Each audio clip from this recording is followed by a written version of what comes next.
सुबह का समय था। कीव शहर जाग रहा था, लेकिन कुछ ही मिनटों में सब कुछ बदल गया।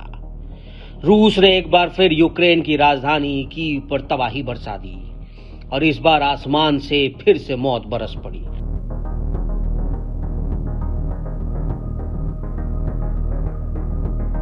रूसी ड्रोन एक के बाद एक कीव पर गिरते गए। तेज धमाके हुए और 11 मासूम लोगों की जान चली गई। चारों ओर आग लग गई, धू धू कर जलने लगी इमारतें, घर और अस्पताल। ये सिर्फ एक हमला नहीं था, ये था पुतिन का गुस्सा जो अब यूक्रेन के लिए बर्बादी बन चुका है।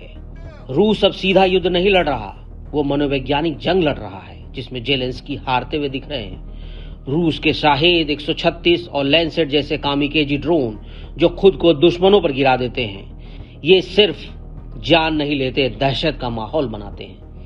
क्या बिजली स्टेशन हो या पानी की सप्लाई, स्कूल और अस्पताल, सब कुछ रूस के निशाने पर है।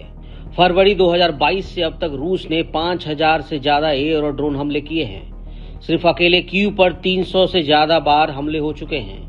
2023 में सिर्फ अक्टूबर के महीने में रूस ने 500 से ज्यादा ड्रोन का इस्तेमाल किया। पुतिन का गुस्सा थमता नहीं दिख रहा। डोनबास हो या मारियुपोल, ओडेसा और अब फिर कीव, हर शहर पर रूस की बर्बादी के निशान साफ हैं।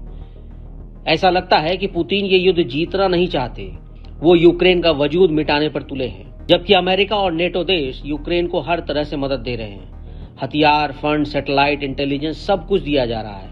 अमेरिका ने भरोसा तक दिलाया कि वो पुतिन को मना लेंगे, लेकिन अब खुद अमेरिका कह रहा है कि आने वाले दिनों में युद्ध समाप्त नहीं होने वाला। रूस के ड्रोन हमले ये साबित कर रहे हैं कि ये जंग लंबी चलेगी और खतरनाक होगी।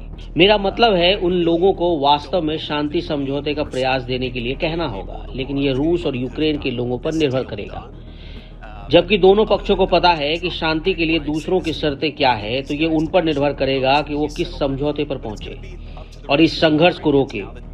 ये अभी कहीं नहीं जा रहा और ये युद्ध अभी जल्द खत्म नहीं होने वाला। वहीं इन हमलों के बीच रूसी राष्ट्रपति व्लादिमीर पुतिन ने 8 से 10 मई तक के लिए 72 घंटे का एक तरफा युद्ध विराम की घोषणा की। ये युद्ध विराम द्वितीय विश्व युद्ध के विजय दिवस के मौके पर घोषित किया गया है। मैं इस अवधि के लिए सभी सैन्य गतिविधियों को रोकने का आदेश देता हूँ। हम मानते हैं कि यूक्रेनी पक्ष हमें फॉलो करेगा।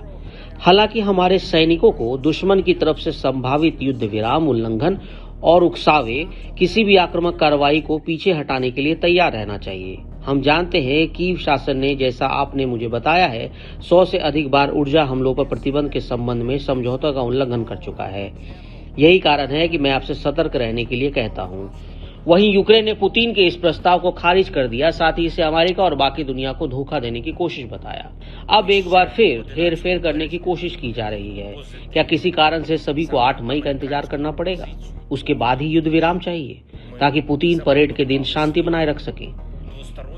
हम परेड को नहीं बल्कि मानव जीवन को महत्व देते हैं, इसलिए हम मानते हैं और दुनिया भी मानती है कि 8 मई तक का क्यों इंतजार करना। गोलीबारी को सिर्फ कुछ दिनों के लिए नहीं, हमेशा के लिए रोकना चाहिए। कम से कम 30 दिनों के लिए तत्काल, पूर्ण और बिना शर्त युद्ध विराम के लिए गारंटी हमें मिलनी ही चाहिए। इस ऐलान से पहले रूस और यूक्रेन के बीच भारी बमबारी हुई। दोनों देशों की सेनाओं ने एक दूसरे पर लॉन्ग रेंज मिसाइलों से निशाना बनाया।